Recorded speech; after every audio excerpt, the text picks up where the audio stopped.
Painted application ધોરણ 6 થી 12ના વિદ્યાર્થીઓ માટે અપડેટ થઈ ચૂકી છે. આ એપ્લિકેશનમાં શું છે? બધા જ વિષયના વિડીયોઝ છે. ગુજરાતની બેસ્ટ ફેકલ્ટી દ્વારા લાઈવ લેક્ચર્સ છે. આઈએમપી પ્રશ્ન છે, ટેસ્ટ સિરીઝ છે અને ગુજરાતના તમામ વિદ્યાર્થીઓ સાથે તમે તમારી કમ્પેરિઝન કરી શકો છો. ગેમિફિકેશન છે અને બીજું ઘણું બધું. તો તમે એપ્લિકેશન ડાઉનલોડ ન કરી હોય તો ડિસ્ક્રિપ્શનમાં લિંક આપી છે. હમણાં જ પ્લે સ્ટોર ઉપર જાઓ અને એપ્લિકેશન ડાઉનલોડ કરો. ઘરે બેઠીને સરસ મજાનું ગુજરાતની જોરદાર ફેકલ્ટી સાથે ભણો, સારા માર્ક્સે પાસ થાઓ. પત્ર આપણે આજે શરૂ કરવા જઈ રહ્યા છીએ.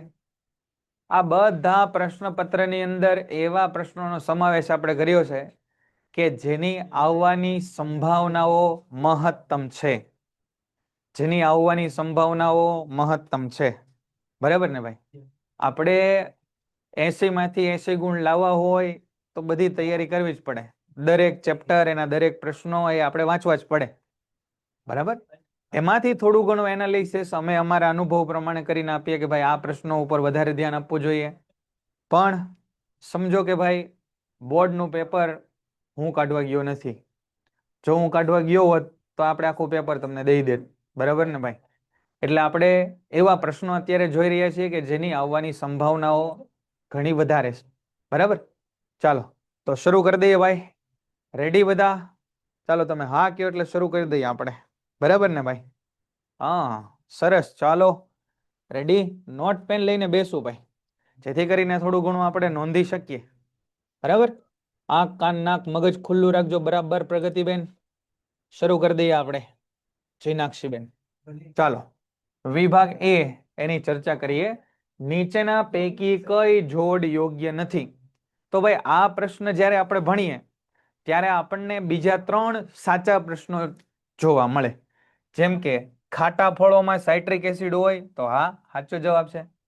કીડીના ડંખમાં મિથેનોઇક એસિડ હોય, હા સાચો જવાબ છે. દહીંમાં લેક્ટિક એસિડ હોય, લેક્ટિક હે ને, હેક્ટિક નહીં, દહીંમાં લેક્ટિક એસિડ હોય, હા હોય. ટમેટામાં ટાર્ટરિક એસિડ હોય, ના ટમેટામાં ટાર્ટરિક એસિડ ન હોય. તો ટમેટામાં કયો એસિડ હોય તમે કહેશો? ટમેટાની અંદર કયો એસિડ હશે તમે કહેશો? બોલો, ટમેટાની અંદર કયો એસિડ હશે? બોલો. ઓક્ઝેલિક. વંશભાઈ બહુ સરસ, સાચી વાત છે ભાઈ. ઓક્ઝેલિક હોય. તો ટાર્ટરિક શેમાં હોય? ટાર્ટરિક શેમાં હોય કયો? ટાર્ટરિક શેમાં હોય? વાહ ભાઈ ખુશીબેન, આંબલીમાં હોય ટાર્ટરિક. તો ભાઈ બહુ સરસ ભાઈ, ખૂબ ગમ્યું. ચાલો, ઇથેનનું આણ્વીય સૂત્ર C2H5 છે તો એમાં સહસંયોજક બંધ આપણે ગણવાના છે. બિલકુલ આવા પ્રશ્નોમાં ઉતાવળ નહીં કરવાની, શાંતિથી એકવાર બંધારણ દોડવાનું. ઇથેન, ઇથેનમાં આવ્યું ઈથ વત્તા એન. ઈથ એટલે 2 કાર્બન.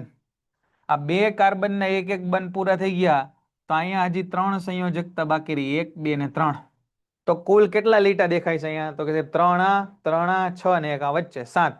તો કુલ કેટલા સહસંયોજક બંધ જોવા મળે છે? 7 સહસંયોજક બંધ જોવા મળે છે. શરીરના કયા અંગમાં રુધિર ઓક્સિજન યુક્ત બને છે? તો રુધિર ઓક્સિજન યુક્ત ક્યાં બને? ફેફસાની અંદર બને. બરાબર ને? આમાં કઈ બીજું સમજાવવા જેવું મને લાગતું નથી. નીચેનામાંથી કઈ ભૌતિક રાશિનો એકમ કિલોવોટ આવર છે? જો બહુ સરસ પ્રશ્ન છે. કિલોવોટ આવર. આ કિલોવોટ આવર છે ને એ વિદ્યુત ઉર્જા માટે આપણે ઉપયોગ કરીએ છીએ. વિદ્યુત ઉર્જા માટે. તમારા ઘરે આવતું લાઇટ બિલ તમે જોજો, એની અંદર કેટલા યુનિટ વીજળી વપરાણીને આવા યુનિટ શબ્દનો પ્રયોગ હશે. એ આ યુનિટ શબ્દનો પ્રયોગ વિદ્યુત ઉર્જા માટે કરેલો છે અને આ યુનિટ અને કિલોવોટ આવર સરખું થાય.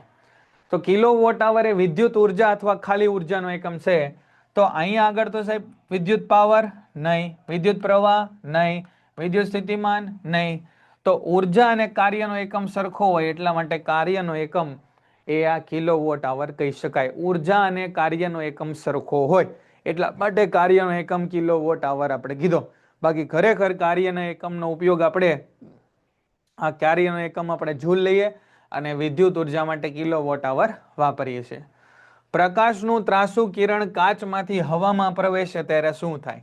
કાચમાંથી હવામાં, જોવો તમે, કાચમાંથી હવામાં. કાચમાંથી હવામાં એટલે સાહેબ ઘટ્ટમાંથી પાતળા માધ્યમમાં આવ્યું. ઘટ્ટમાંથી પાતળામાં. તો ઘટ્ટમાંથી પાતળા માધ્યમમાં આવે તો શું થાય? લંબથી દૂર જાય. તમે મનમાં બોલતા જજો, યાદ કરતા જજો. લંબથી દૂર જાય. બરાબર ને? તો ક્યાં છે? લંબથી દૂર જાય. ભારતીય પંચાંગ પ્રમાણે કોઈ દિવસે વાસ્તવિક સૂર્યોદય 6:32 કલાકે થવાનો છે. તો સૂર્ય ક્ષિતિજ ઉપર કેટલા કલાકે દેખાય? તો આભાસી સૂર્યોદય એટલે કે આપણને સૂર્ય દેખાય ક્યારે? વાસ્તવિક સૂર્યોદયથી 2 મિનિટ પહેલા. તો 6:32 થી 2 મિનિટ પહેલા એટલે કયો સમય થયો? 6:30 કલાકે દેખાય. 2 મિનિટ વહેલો. આની જગ્યાએ જો સૂર્યાસ્ત હોત તો 32 ની બદલે 2 મિનિટ મોડો એટલે 34 જવાબ આવત. સમજાઈ ગયું ભાઈ? બાયોગેસનો મુખ્ય ઘટક કયો છે? તો બાયોગેસનો મુખ્ય ઘટક ઇથેન ના, પ્રોપેન ના, મિથુન. મિથુન લખી નાખો અહીંયા ભાઈ. કયો ઘટક છે? મિથેન. બરાબર ને? બાયોગેસ અને બીજા કોનો? બાયોગેસ અને સીએનજી નો મુખ્ય ઘટક મિથેન છે. યાદ રાખજો. સોલેનોઇડની અંદરના વિસ્તારમાં ક્ષેત્ર રેખાઓ પરસ્પર સમાંતર એવી સુરેખાઓ હોય. પરસ્પર કેવી હોય? સમાંતર એવી સુરેખાઓ હોય. સોલેનોઇડની આકૃતિ તમે જોજો, એ પણ અગત્યની છે. ખાલી જગ્યા ખનિજ તત્વની મદદથી પ્રોટીન સંશ્લેષણ કરી શકાય. પ્રોટીનના સંશ્લેષણ માટે અગત્યનો ઘટક નાઇટ્રોજન છે, એમિનો એસિડ છે. વટાણામાં ઊંચા અને નીચા છોડ વચ્ચે સંકરણ કરતા બધા છોડ ઊંચા મળ્યા, કારણ કે ઊંચાપણું એ કેવું લક્ષણ થયું? બધા છોડ ઊંચા મળ્યા તો એ કેવું લક્ષણ કહેવાય? પ્રભાવી લક્ષણ કહેવાય. બરાબર ને? ચાલો, અંતર્ગોળ અરીસાના મુખ્ય અક્ષમાંથી આપાત થતું પ્રકાશનું કિરણ પરાવર્તન પામીને ખાલી જગ્યામાંથી પસાર થાય છે. બરાબર? આ પ્રશ્નને થોડો આપણે શબ્દોમાં ફેરફાર કરીએ કંઈક. બરાબર? આ પ્રશ્નને રહેવા દઈએ આપણે. આ પ્રશ્નના થોડા શબ્દો આપણે બદલીએ કે અંતર્ગોળ અરીસામાં. ચાલો મને કહેજો. અંતર્ગોળ અરીસામાં આમ લખું કે મુખ્ય કેન્દ્રમાંથી પસાર થતું પ્રકાશનું કિરણ. મને કહેજો. ચાલો, ઓપ્શન આ જ છે જે લખેલા છે તે. તો આ પ્રશ્નનો જવાબ શું આવશે? તમે કહો. મુખ્ય કેન્દ્રમાંથી પસાર થતું કિરણ કઈ રીતે પસાર થાય? મુખ્ય કેન્દ્રમાંથી પસાર થતું કિરણ કયો તમે? એ મુખ્ય કેન્દ્રમાંથી તો એફ માંથી પસાર થયું. હવે પરાવર્તન પામીને ક્યાં જશે એમ વાત છે બેટા. પરાવર્તન પામ આ એફ માંથી તો પસાર થયું.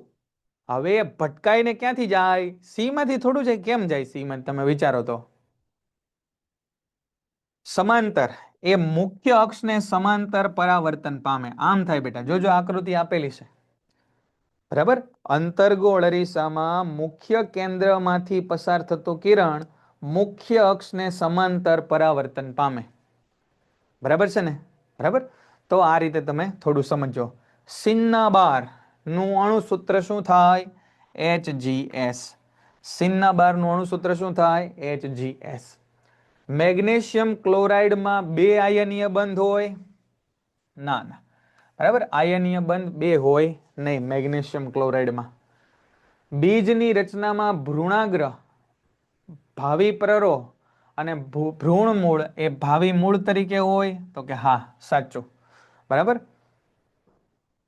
કનિનિકા કીકીના કદનું નિયંત્રણ કરતું નથી? તો ખોટું. નિયંત્રણ કરે છે. ખેતરની માટીની પીએચ 6.5 કરતા ઓછી થઈ. તો 6.5 કરતા ઓછી થઈ તો એનો મતલબ એ કેવો થયો? તો કે એ તો એસિડિક થયું. અને જો જમીન એસિડિક થાય તો ખેડૂત છે શું ઉમેરે? તો ખેડૂત શું ઉમેરે? જીપ્સમ ઉમેરે? ના, જીપ્સમ ઉમેરશે નહીં. એ કેલ્શિયમ ઓક્સાઇડ ઉમેરશે. એ કેલ્શિયમ ઓક્સાઇડ ઉમેરશે. એની ઉણપથી ગોઈટર થાય. કયો? ચાલો, કેની ઉણપથી ગોઈટર થાય ભાઈ? આયોડીન. આયોડીનની ઉણપથી ગોઈટર થાય. સ્પાઇરોગાયરામાં કયા પ્રકારનું અલિંગી પ્રજનન જોવા મળે? બોલો. સ્પાઇરોગાયરામાં બોલો બોલો. સ્પાઇરોગાયરામાં કયા પ્રકારનું અલિંગી પ્રજનન જોવા મળે? સ્પાઇરોગાયરા લીલ છે, સરળ બહુકોષીય લીલ, એની અંદર પેશી ન હોય. સરસ નુસ્કાબેન. અવખંડન સાગરભાઈ, બહુ સરસ. સ્પાઇરોગાયરામાં સાહેબ અવખંડન જોવા મળે. અવખંડન જોવા મળે. નીચેનામાંથી બંધ બેસતું ન હોય એવું શોધો. મોતિયાની અંદર દુધિયા રંગનું પડ જામી જાય? હા, જામી જાય. આંખનો ડોળો છે એની રચના કેમેરા જેવી છે? હા છે. આંખની સમાવેશ ક્ષમતા એ નાજુક આંતર ત્વચા? ના, એને કાંઈ લાગતું વળગતું નથી. બરાબર. પાંચમો પ્રશ્ન દેવભાઈ, હું બીજી વાર મેં સમજાયો. પાંચમા પ્રશ્નમાં હા પીડીએફ મોકલી દેશું આપણે. તમે ખાલી એટલું યાદ રાખો કે પાતળામાંથી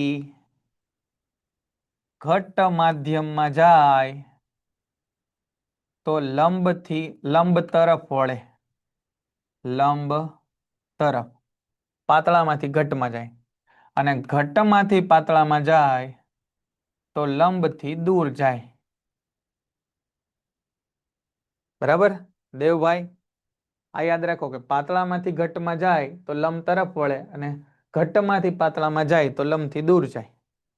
બરાબર ને? આપણને આપ્યું છે એ હવામાં, કાચમાંથી હવામાં આપ્યું છે, એટલે ઘટ્ટમાંથી પાતળા માધ્યમમાં, એટલે લંબથી દૂર તરફ વળે. ચાલો, જોડકા જોડવાના. બટાટાની અંદર કઈ પ્રકારનું આપણને જોવા મળે? તો કે ગ્રંથિલ પ્રકાંડ વિકાસ પામે. પ્રવૃત્તિ વાળો પ્રશ્ન છે આ, હે ને? પ્રવૃત્તિ વાળો. હા, જે દિવસે પેપર હશે એ દિવસે આપણે આયોજન કરશું, ચિંતા કરો માં. પાન ફૂટીમાં શું થાય? તો કે પર્ણની કિનારી ઉપર કલિકા જોવા મળે. બરાબર. સર્વાહારી એટલે દ્વિ ઉપભોગી. તૃણાહારી એટલે તૃણાહારી શું કરે? પ્રાથમિક ઉપભોગીઓ. બરાબર ને? સૌર ઉર્જાના રૂપાંતરકો તો ઉત્પાદકો થાય ને, તો તૃણાહારી શું કહેવાય? પ્રાથમિક ઉપભોગીઓ કહેવાય. બરાબર. અહીં સુધી ક્લિયર છે? બધાને ખ્યાલ આવ્યો?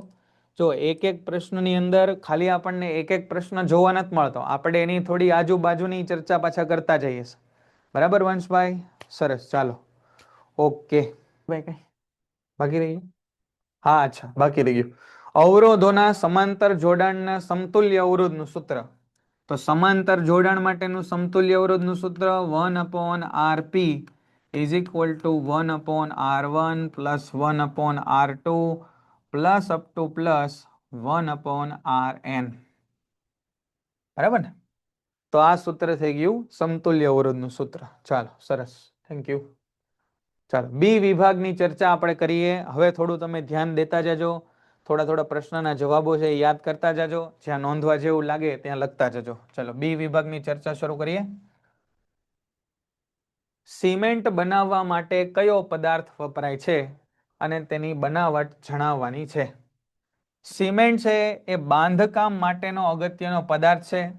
એની જાણકારી 1824માં ઇંગ્લેન્ડના જોસેફ એસ્પિડિન દ્વારા કરવામાં આવી હતી અને તેને પોર્ટલેન્ડ સિમેન્ટ પણ કહેવામાં આવે છે, કારણ કે તે ઇંગ્લેન્ડના પોર્ટલેન્ડના પથ્થરોની ખાણમાંથી મળી હતી અને એ કુદરતી લાઇમસ્ટોનના જેવું છે એટલા માટે. તો થોડી સિમેન્ટની હિસ્ટ્રી આપણને અહીંયા આપી.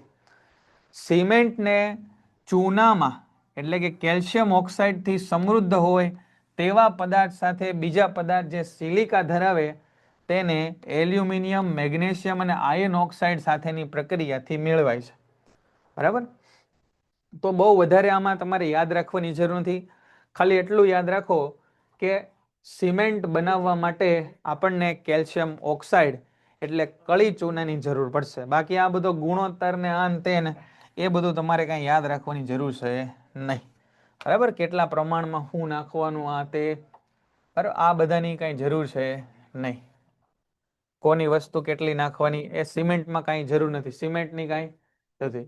એક્વા રિજિયા, બરાબર, અહીં લખ્યું છે એક્વા રિજિયા, રોયલ પાણી, અથવા એનું ત્રીજું નામ છે અમ્લરાજ. એટલે શું થાય એ જણાવવાનું છે. સાંદ્ર હાઇડ્રોક્લોરિક એસિડ અને સાંદ્ર નાઇટ્રિક એસિડનું કદથી 3:1 પ્રમાણ ધરાવતા તાજા મિશ્રણને એક્વા રીજ્યા કહેવાય. જો આની ખાસિયત શું છે તો કે પ્રબળ, ક્ષારીય અને ધુમાયમાન પ્રવાહી છે. ધાતુઓને ક્ષાર લાગે એ પ્રમાણનો એનો નેચર છે, અને ધુમાયમાન એટલે ધુમાડા નીકળતા હોય એવો એનો નેચર છે. એક્વા રીજિયા દ્રાવણમાં સોના તેમજ પ્લેટિનમ જેવી ઉમદા ધાતુ ઓગળી જાય છે. બરાબર, ધાતુઓ છે એ આમાં ઓગળી જાય છે. એકલા હાઇડ્રોક્લોરિક એસિડ કે એકલા નાઇટ્રિક એસિડમાં કોઈ ધાતુઓ ઓગળી શકે નહીં, પણ આ બેનું મિશ્રણ આ 3:1 ના પ્રમાણમાં કરો ને તો ઓગળી જાય. સસ્તન પક્ષીઓ ઓક્સિજન યુક્ત અને ઓક્સિજન વિહીન રુધિરને અલગ કરવાની જરૂરિયાત શા માટે હોય? સસ્તન એટલે આપણે બધા મનુષ્યો અને બીજા બધા એવા જટિલ પ્રાણીઓ. સસ્તન અને પક્ષીઓ એમાં ઓક્સિજન યુક્ત અને ઓક્સિજન વિહીન રુધિરને અલગ કરવું પડે, કારણ કે તેને શરીર માટે વધુ કાર્યદક્ષ ઓક્સિજનનો પુરવઠો મળી રહે. શરીરનું તાપમાન જાળવી રાખવા. જો અમુક પ્રાણીઓના શરીરનું તાપમાન વાતાવરણ પ્રમાણે જળવાય, જ્યારે આપણે એવા પ્રાણીઓ છીએ જે શરીરનું તાપમાન આપણે પોતે જાળવીએ છીએ. આપણા શરીરનું તાપમાન આપણે પોતે જાળવી રાખીએ રુધિરની મદદથી. રુધિર આપણા આખા શરીરમાં ફરે અને રુધિરનું જે તાપમાન હોય એ આપણા શરીરને જાળવી રાખવામાં મદદ કરે, અને એના માટે નિરંતર ઉર્જાની જરૂર પડે. અને આવી ઉર્જા આપણે તો જ મળે જો આપણી પાસે વધુ ને વધુ ઓક્સિજન હોય. તો ઓક્સિજન વાળું ને વગરનું રુધિર ભેગું થઈ જાય તો આ એજન્ડા ફૂલફિલ થાય નહીં. યૌવનારંભના સમયે છોકરીમાં કયા પરિવર્તન જોવા મળે? યૌવનારંભના સમયે છોકરીના સ્તન ગ્રંથિના કદમાં વધારો થાય, સ્તનાગ્રની ત્વચા એનો રંગ ઘેરો બને અને માસિક ચક્રની શરૂઆત થાય. 3 બાબતો. છોકરીઓમાં કયા પરિવર્તનો જોવા મળે? સ્તન ગ્રંથિના કદમાં વધારો, સ્તનાગ્રની ત્વચા છે એનો રંગ ઘેરો બને અને માસિક ચક્રની શરૂઆત થાય.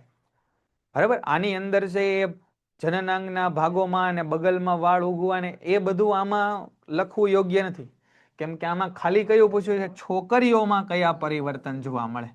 બરાબર, પહેલા જે આપણે બોલીએ છોકરા અને છોકરીમાં સામાન્ય પરિવર્તન કયા જોવા મળે એની વાત હતી. પરાગનયન એટલે શું?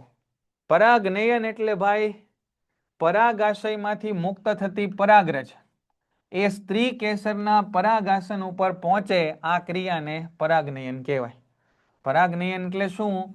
તો કે ભાઈ આ પરાગાશય છે એમાંથી એક પરાગરજ નીકળી અને આ પરાગરજ છે એ કોઈ પુષ્પના અથવા એને પુષ્પના પરાગાસન સુધી પહોંચે, એને આપણે કીધું પરાગનયન.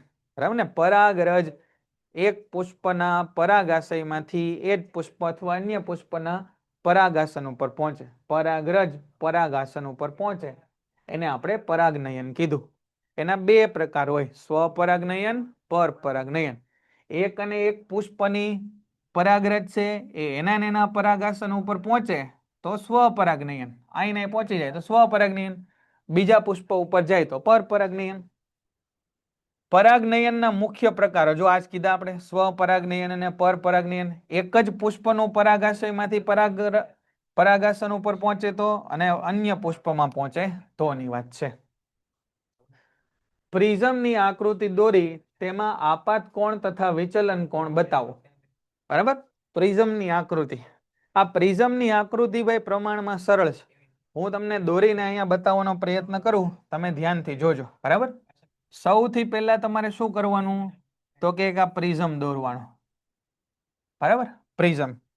આ પ્રિઝમની અંદર 2 લંબ બનાવવાના. આ રીતે લંબ છે એ લંબ લાગવા જોઈએ ભાઈ, લંબ છે એ લંબ લાગવા જોઈએ. બરાબર, અહીંયા 90 નો ખૂણો લાગવો જોઈએ, એ રીતના દોરવાના. પછી પ્રકાશના કિરણો બનાવવાના. આ રીતે, અહીંયાથી આ રીતે, અહીંયાથી આમ, અને પછી અહીંયા બહાર નીકળે એ રીતે. બરાબર, આ આપણી આકૃતિ પૂરી થઈ ગઈ. હજી આપણે આકૃતિમાં થોડો ડિટેલ દર્શાવવાની છે. તો શું કરવાનું તો કે આ કિરણને આગળ લંબાવો,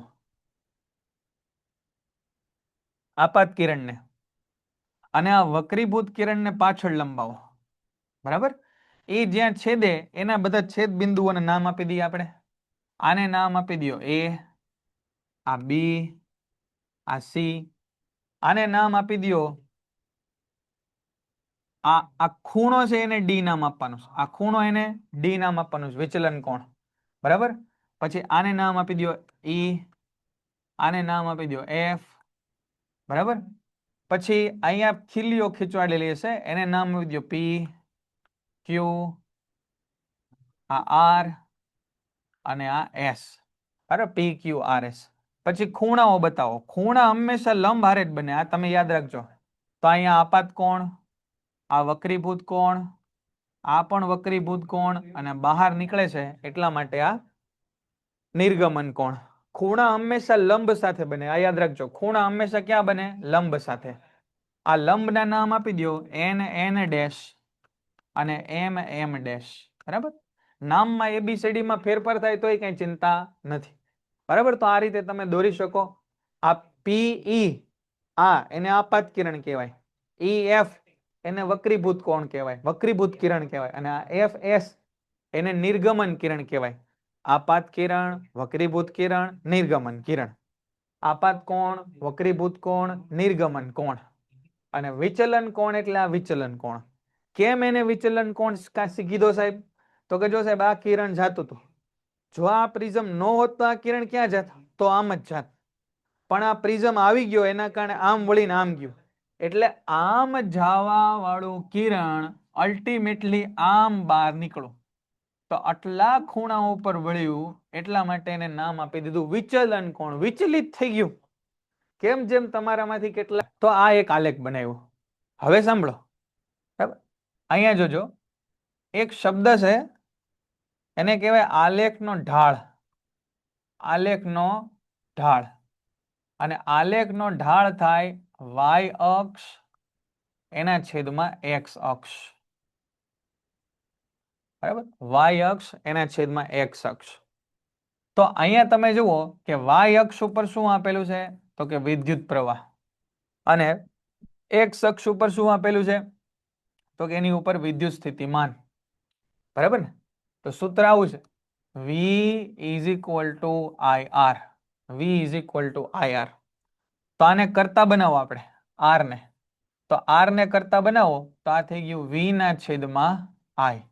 તો અહીંયા તમે વાય અક્ષ ના છેદમાં એક્સ અક્ષ કરશો તો જે મળશે એ 1 ના છેદમાં આર મળશે, બરાબર ને. આ V ના છેદમાં I છે તો I ના છેદમાં V. તો તમારે એનું વ્યસ્ત લેવું પડશે, એટલે V ના છેદમાં I ની કિંમત મૂકવી પડશે. તો આ V ના છેદમાં I ની કિંમત આપણે જોઈએ, જોજો અહીંયા V ના છેદમાં, જો અહીંયા લખ્યું આલેખનો ઢાળ, બરાબર, લખ્યું આલેખનો ઢાળ, અહીંયા હું લખી નાખું આલેખનો ઢાળ 1 ના છેદમાં આર બરાબર એ બી ના છેદમાં બી છે ને, 1 ના છેદમાં આર, આલેખનો ઢાળ, બરાબર. અને એ આપણે રીડિંગ ની બાદબાકી કરી અહીંથી, અહીંયા આગળ જે રીડિંગ આપણને મળ્યા છે, જો આ પહેલું બિંદુ આપણું 1.6 અને 0.5, આ પહેલું બિંદુ, અને બીજું બિંદુ આ રહ્યું 13.2 અને 4, બરાબર. આ બે બિંદુઓ છે 0.6 અને 1.6 અને 0.5 અને 13.2 અને 4. તો આને આમ લખાય, થોડું સમજી લઈએ આપણે. ઢાળ એને આપણે કીધું 1 ના છેદમાં આર બરાબર ડેલ્ટા આઈ એના છેદમાં ડેલ્ટા વી. ડેલ્ટા એટલે તફાવત થાય. આ પ્રવાહ આપણને અહીંયા આપ્યો છે, જો અહીંયા પ્રવાહ કેટલો 4, અહીંયા પ્રવાહ કેટલો 0.5, તો 4 માઇનસ 0.5 એના છેદમાં અહીંયા વિદ્યુત સ્થિતિમાન કેટલો 13.2, એટલે આ 13.2 માઇનસ 1.6. આ ડેલ્ટાનો મતલબ આવો થાય I2 માઇનસ I1 એના છેદમાં V2 માઇનસ V1. એના આ બે બિંદુઓ છે. થોડું વધારે આ પ્રશ્ન હેવી થઈ જાય કદાચ, તો બહુ ચિંતા ન કરતા. આ V1 I1 છે અને આ V2 I2 છે, બરાબર. V1 I1 V2 I2 એ રીતે છે. PDF એ મોકલી દઈશ તમને. તો આ ગણતરીનો જવાબ આપણને જુઓ અહીંયા છે, આપેલો છે 4 માઇનસ 0.5 અને 13.2. તો આનો જવાબ આવ્યો 1/r, 1 ના છેદમાં r, 1 ના છેદમાં 13.2 અને 1 ના છેદમાં 13.2 બરાબર 3.5 એના છેદમાં 11.6 બરાબર. અને એનો વ્યસ્ત કરશો એટલે આપણને આર મળશે. કેટલો મળ્યો? 3.314 ઓહમ. બરાબર. તો આ રીતે આપણને ગણતરી કરીએ તો જવાબ મળી જાય. બરાબર. તો આ રીતેથી આલેખની મદદથી આપણે અવરોધ શોધ્યો. આલેખની મદદથી અવરોધ શોધ્યો. શું કર્યું? તો કે સાહેબ આપણે એક આલેખ બનાવ્યો. આ આલેખની અંદર આ I વિરુદ્ધ V નો આલેખ બનાવ્યો અને I વિરુદ્ધ V ના આલેખનો ઢાળ એ મળ્યો આપણને 1/r એટલે ડેલ્ટા I ના છેદમાં ડેલ્ટા V. બરાબર. બે બિંદુઓની કિંમત મૂકી અને નિરાતે બે વાર શાંતિથી સમજજો. વિદ્યુત પરિપથની રેખાકૃતિ દોરો. વિદ્યુત પરિપથની રેખાકૃતિ દોરો. હવે અહીંયા વિદ્યુત પરિપથની રેખાકૃતિ દોરેલી છે. જો બેટરી, વિદ્યુત પ્રવાહ, બલ્બ, એમીટર, પ્લગ કળ. હવે જરા તમે અહીંયા નોટિસ કરો કે એમીટર હોય ને એ હંમેશા શેમાં હોય? શ્રેણીમાં હોય. બરાબર. અને એનો પોઝિટિવ ટર્મિનલ જો અહીંયા એ બલ્બના નેગેટિવ ટર્મિનલ હોય અને આનો નેગેટિવ ટર્મિનલ પાછો બેટરીના નેગેટિવ સાથે હોય. બરાબર. તો આ રીતે વ્યવસ્થિત જોડાણ આપણે કરવાનું. બેટરી, વિદ્યુત બલ્બ અને એમીટરના નામ નિર્દેશન વાળી આકૃતિ આપણે અહીંયા દોરેલી છે. બરાબર. અને આ જે પ્રવાહની દિશા બતાવી એ રૈવાજિક પ્રવાહની દિશા છે. રૈવાજિક પ્રવાહની દિશા જે પ્લસ થી માઇનસ તરફ હોય. અને અહીંયા આગળ પરિપથના ઘટકો દર્શાવેલા છે. કયા વિદ્યુત પરિપથના ઘટકો છે જરા જોઈ લઈએ ફટાફટ આપણે. વિદ્યુત કોષ જો યાદ રાખજો. વિદ્યુત કોષ એમાં સિંગલ એક આ રીતે એક મોટો લીટો અને નાનો લીટો હોય. પછી વિદ્યુત કોષનું સંયોજન અથવા બેટરી કે જેની અંદર આવા ત્રણ આ પ્રકારથી સેલને જોડેલા હોય.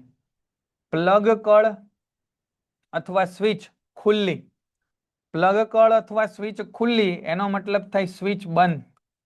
આ સ્વિચ બંધ છે, ઓફ. બરાબર. આ જે સંજ્ઞા છે એ સ્વિચ ઓફ ની છે અને વચ્ચે તમે ટપકું કરી નાખો એટલે આ થઈ જાય સ્વિચ ઓન. બરાબર. સ્વિચ ઓન એટલે પ્લગ કળ બંધ થાય. યાદ રાખજો. આ ખુલ્લી એટલે બંધ અને બંધ એટલે ખુલ્લી. આ વસ્તુ યાદ રાખજો. પ્લગ કળ બંધ એનો મતલબ આ ઓન. અત્યારે સ્વિચ ઓન છે. તારનું જોડાણ એની સંજ્ઞા છે આ. જોડાણ વગરના પસાર થતા તાર. તો એક તાર આમ અને બીજો તાર છે એ આ રીતે છે પણ એની માથેથી પસાર થાય છે. બલ્બની સંજ્ઞા ફેવરિટ આપણી. બરાબર ને. અવરોધની સંજ્ઞા ચલ અવરોધ. આ રીતે તીર મારી દો અથવા આ રીતના મેરો બનાવી દો તો આ ચલ અવરોધ. એમીટર, વોલ્ટમીટર એની સંજ્ઞા પોઝિટિવ નેગેટિવ આવું કરવું જરૂરી છે. બરાબર. તો આ વાત થઈ. ચાલો અહીં સુધી ક્લિયર છે. બરાબર. સરળ સવાલ હતા પ્રમાણમાં. એક એક ગુણમાં આવા સવાલ છે વધારે પૂછાય. આ ચલ સંજ્ઞા ને એ બધું. બરાબર. આ બધી સંજ્ઞા ને એવું એક એક ગુણમાં પૂછાય. ચીમનભાઈના ઘરમાં વિદ્યુત પરિપથમાં ઓવરલોડિંગના કારણે આગ લાગી ગઈ. ઓવરલોડિંગના કારણે આગ લાગી તો સાવચેતી રાખવાના કયા પગલા ભર્યા હોત તો આ ઘટના નિવારી શકાય? જો આવા બધા સવાલ તમે જુઓ નાના હતા ત્યારે તમને વીજળીથી બચવાના ઉપાય ને ભૂકંપથી બચવાના ઉપાય ને ઘોંઘાટનું નિવારણ કઈ રીતે કરવું ને એવા બધા પ્રશ્નો તમને નાના હતા ત્યારે ભણાવતા કે જેથી કરીને ભાઈ તમારા સ્વાસ્થ્યની કાળજી, તમારા આજુબાજુના લોકોના સ્વાસ્થ્યની કાળજી તમે રાખી શકો. હવે કાલ સવારે છે એ તમે નોકરીએ ચડશો, ખૂબ બધા રૂપિયા કમાવો, ધંધો કરશો, નોકરી કરશો, પછી તમારું ઘર તમે બનાવશો. એ ઘરની અંદર છે ઇલેક્ટ્રિક ફિટિંગ તમે કરાવશો તો આ ઇલેક્ટ્રિકના જે વાયરિંગ ને એ બધું કરાવો એની અંદર તમને કહેશે કે કંજૂસી ન કરતા ભાઈ. નેકર જેમાં ચીમનભાઈના ઘરમાં આગ લાગી ગઈ એમ તમારા ઘરમાં આગ લાગશે અને નવા ઘરની પછી છે એ સમજી ગયા ને તમે. નવા ઘરની બધું કામકાજ બગડી જાય તમારું. તો એવું ન થાય એટલા માટે તમે જ્યારે તમારું નવું ઘર બનાવીને વાયરિંગ કરાવો ત્યારે શું ધ્યાન રાખવાનું એ વાત અહીંયા લખીશ. જો ઘરેલું વિદ્યુત પરિપથમાં ઓવરલોડિંગથી બચવાના ઉપાયો નીચે મુજબના છે. ઓવરલોડિંગથી બચવા માટે વિદ્યુત પ્રવાહનું વહન કરતા વાયર યોગ્ય પ્રવાહ રેટિંગ વાળા વાપરવાના. બરાબર. હવે ટોસ્ટર ને હીટર ને આવું બધું હોય. ટોસ્ટર ને હીટર છે જે આવવાની સંભાવના વધારે છે. આટલું કરી લ્યો તો પાસ તો થઈ જ જાવ ભાઈ. આપણે ગાલાના પ્રશ્નપત્રો મૂક્યા છે, આ પેપર સેટ પ્રેક્ટિસ ના કરાવીએ છીએ એટલા અને આઈએમપી પ્રશ્નો કીધા છે એ બધું કરી નાખો એટલે પાસ તો થઈ જ જાવ. એમાં કાંઈ ચિંતાનો વિષય નથી, પણ એ બધા પ્રશ્નો આપણે ખૂબ સારામાં સારી રીતે કરવા પડે અને એમાંથી એક પણ ગુણ ન જાય એ રીતે તૈયાર કરવા પડે. બાકી ભાઈ જેને 80 માંથી 80 ગુણ લાવે છે ને એકો એક ચોપડીના ખૂણે ખાચરેથી વસ્તુઓ વાંચવી પડે. બરાબર, ખૂણે ખાચરેથી એક એક વસ્તુ આપણે વાંચવી પડે. તો વિદ્યુત પ્રવાહનું વહન માટે યોગ્ય પ્રવાહ રેટિંગ વાળા તાર વાપરવાના. કે ભાઈ હીટર ગીઝર તમે લગાડ્યું એકદમ હેવી અને એમાં પતલા પતલા તાર વાપરશો તો એ ચાલશે નહીં. ઘરમાં બે અલગ પરિપથ હોવા જોઈએ. 5 એમ્પિયર વિદ્યુત પ્રવાહનો રેટિંગ વાળો પરિપથ જે ટ્યુબલાઇટ, ટીવી, પંખા, બલ્બ એ બધા માટે, અને 15 એમ્પિયર રેટિંગ વાળો પરિપથ જે ગીઝર, એસી આ બધા માટે વાપરવો જોઈએ. સમાંતર પરિપથનો ઉપયોગ કરવો જોઈએ. સમાંતર પરિપથનો ઉપયોગ કરવો જોઈએ અને દરેક પરિપથમાં યોગ્ય પ્રવાહ રેટિંગ વાળો ફ્યુઝ વાપરવો જોઈએ. જો શું કીધું, દરેક પરિપથમાં છે એ ફ્યુઝ વાપરવો જોઈએ. ઊંચા પાવર રેટિંગ ધરાવતા વિવિધ સાધનો જેવા કે ઇસ્ત્રી, ગીઝર, વાતાનુકૂલન કરનાર વગેરેને એક જ સમયે ચાલુ રાખવા જોઈએ નહીં. ફૂલ લોડ નહીં દેવાનો ઘરમાં. હીટર, એસી, પંખા, આ તે આખા ઘરનું દુનિયાભરનું બધું એક હારે ચાલુ કરી દો તો વધારે લોડ પડશે. બરાબર, ઘણા બધા વિદ્યુત સાધનોને એક જ સાથે સોકેટમાં ન લગાડવા. ભાઈ એક જ સોકેટની અંદર 5-5, 6-6 સાધનો ભરાવી દીધા હોય એવું નહીં કરવાનું. 5 થી 6 વર્ષ પછી જૂના તારની જગ્યાએ કોઈ ચોક્કસ પ્રવાહ રેટિંગ વાળાને સારું અવાહક આવરણ ધરાવતા નવા તાર લગાડવાના. બરાબર, અમુક વર્ષ થાય એટલે તારને બદલી નાખવાના અને સારી ગુણવત્તા વાળા પીવીસી વાળા તાર વાપરવાના. બરાબર, આલુ ચાલુ સસ્તા તાર વાપરવાનો, જોખમ લેવાનું નહીં. ઓઝોનના સ્તરનું વિઘટન આપણા માટે ચિંતાનો વિષય કેમ છે ભાઈ? તો આપણને ખબર છે કે ભાઈ સૂર્યમાંથી હાનિકારક પારજાંબલી કિરણો આવે છે અને હાનિકારક પારજાંબલી કિરણો એ ચામડીના કેન્સર, આંખના મોતિયા આ બધી સમસ્યાઓ સર્જી શકે. એટલે ચામડીનું, ત્વચાનું કેન્સર ન થવા દેવું હોય, આંખના મોતિયા ન લાવવા હોય તો યુવી કિરણોથી બચવું પડે અને એનો એકમાત્ર આપણને ભગવાને આપેલું રક્ષણાત્મક કવચ એટલે ઓઝોનનું સ્તર. નિવસન તંત્રમાં વિઘટકોની ભૂમિકા બહુ અગત્યનો સવાલ છે આ ભાઈ. નિવસન તંત્રની અંદર વિઘટકોની ભૂમિકા સમજાવો. અગત્યનો સવાલ. દરેક સજીવો જેવા કે વનસ્પતિ, પ્રાણી, સૂક્ષ્મજીવો તેમજ માનવ ભૌતિક પરિબળો વચ્ચે આંતરક્રિયા થાય અને પ્રકૃતિમાં સંતુલન જળવાય. અરે બધા આપણા પર્યાવરણને સાચવવા માટે બધા ઘટકો જરૂરી છે. તમને એમ થાય કે ભાઈ આ કૂતરા, બિલાડા, નાના મોટા જીવજંતુ છે મારી નાખો એનું શું કામ જ છે? પણ તમે સમજો એક પ્રજાતિના સજીવોને નષ્ટ કરવા જતા એની ઉપર નીચેની બધી પ્રજાતિઓ છે નષ્ટ થઈ જાય. બરાબર ને? કોઈ એક વિસ્તારના બધા સજીવો વાતાવરણના વિવિધ અને વિઘટકોની મદદથી સંયુક્ત રીતે નિવસન તંત્ર રચાય. નિવસન તંત્રની રચના કોણ કરે? તો કે ભાઈ બધા સજીવો, નિર્જીવ પદાર્થ, બરાબર, અને વિઘટકો બધા ભેગા મળી અને નિવસન તંત્રની રચના કરે. કોઈ પણ નિવસન તંત્રમાં જૈવિક ઘટક અને અજૈવિક ઘટકો જેવા કે વિઘટકો આવેલા હોય છે. જૈવિક ઘટકો, અજૈવિક, એક જ વાક્ય થયું, સજીવ, નિર્જીવ અને વિઘટકો. બરાબર, હવે વિઘટકોનું શું કામ છે? વિઘટકોનું શું કામ છે તમે સમજો કે વનસ્પતિ છે ને, વનસ્પતિ શું કરે? તો કે અકાર્બનિક પદાર્થમાંથી કાર્બનિક પદાર્થમાં રૂપાંતર કરે. અકાર્બનિકમાંથી કાર્બનિક પદાર્થમાં રૂપાંતર. આ યાદ રાખજો બહુ. વનસ્પતિ અકાર્બનિક પદાર્થમાંથી કાર્બનિક, કેવા?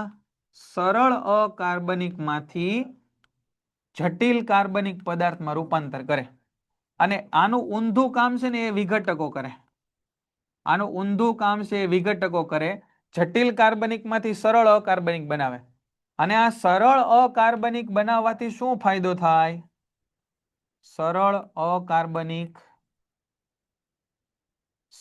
અકાર્બનિક બનવાથી શું ફાયદો થાય? તો કે સાહેબ એનાથી જમીનનું બંધારણ જળવાય રહે. જમીનનું બંધારણ જળવાય રહે. જમીનનું બંધારણ યાદ રાખજો. બરાબર, બે જ વાક્ય યાદ રાખજો. આ બધી લપ ને મારો ગોળી, આ બધું જવા દો. આને વ્યવસ્થિત શબ્દોમાં લખી નાખવાનું કે સરળ અકાર્બનિકમાંથી જટિલ કાર્બનિક ફેરવવાનો ધંધો કોનો છે? વનસ્પતિનો. તો આ જટિલ કાર્બનિકમાંથી સરળ અકાર્બનિકમાં કોણ ફેરવે? વિઘટકો. અને એના કારણે આ જમીનનું બંધારણ છે એ જળવાઈ રહે અને પોતાનું પુનઃ બંધારણ છે પ્રાપ્ત થાય. બરાબર, તો આ બધી લપ એની અંદર લખવાની જરૂર છે નહીં. વાયુઓના મહત્તમ વિનિમય માટે વાયુ કોષ્ઠની રચના કેવા પ્રકારની હોય? તો કે વાયુ કોષ્ઠોની રચના એ ફુગા જેવી હોય.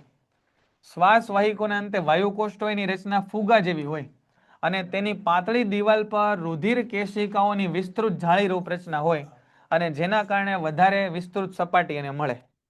બરાબર, વાયુ કોષ્ઠોની રચના કેવી હોય? તો કે વાયુ કોષ્ઠો છે એ શ્વાસ વાહિકાના છેડે આવેલા હોય, ફુગા જેવા હોય અને એના છેડે રુધિર કેશિકાઓની જાળીરૂપ રચના હોય. એટલે આ પ્રકારની કંઈક રચના જોવા મળે. આ બધા વાયુ કોષ્ઠો છે આ રીતે હોય આમ, બરાબર ને? અને એની ઉપર રુધિર કેશિકાઓની જાળીરૂપ રચના હોય. રુધિર કેશિકાઓની આ રીતે જાળીદાર રચના એની ઉપર આવેલી હોય.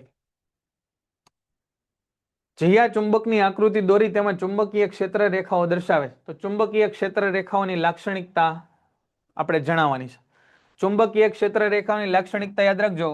ઉત્તર ધ્રુવમાંથી નીકળે ચુંબકની બહાર ઉત્તર ધ્રુવમાંથી નીકળે અને દક્ષિણ ધ્રુવમાં દાખલ થાય.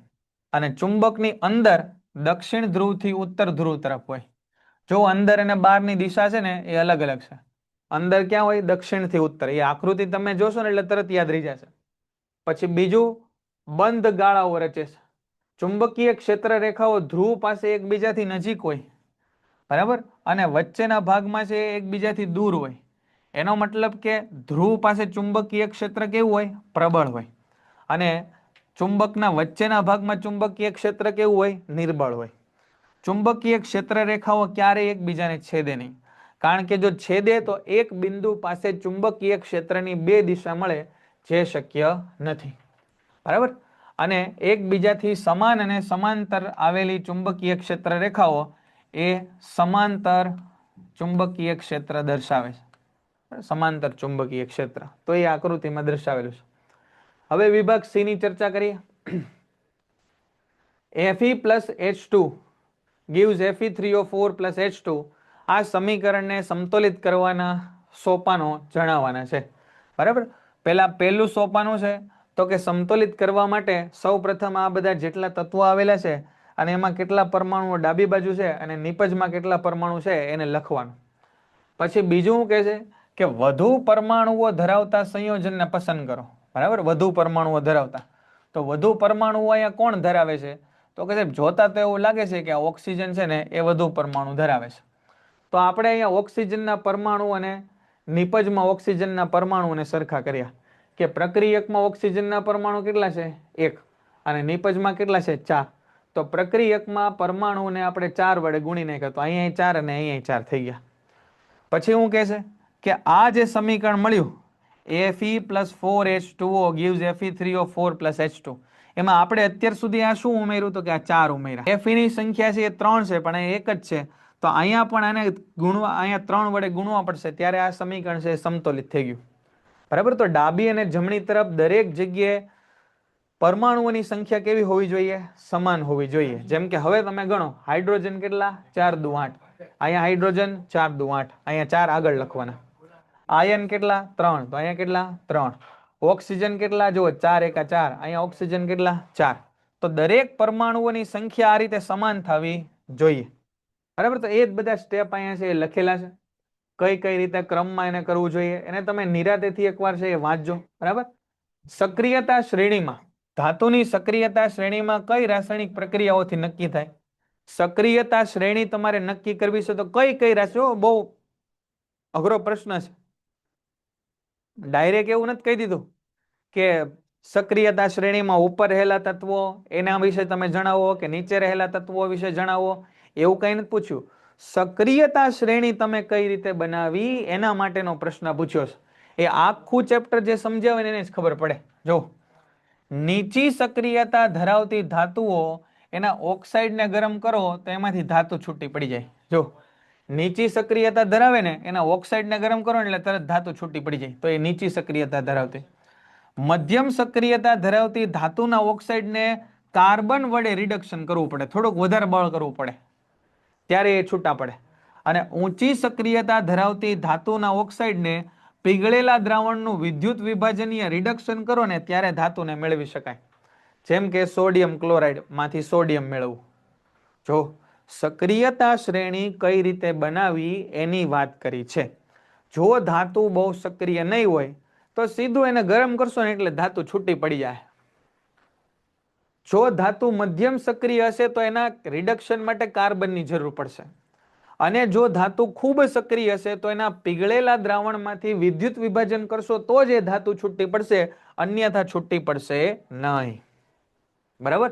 અને એ રીતે આપણને આ sodium, potassium, calcium, magnesium, aluminium, zinc, iron, lead, hydrogen, copper, પારો, ચાંદી અને સોનું આ રીતનો આપણને ક્રમ મળતો ગયો.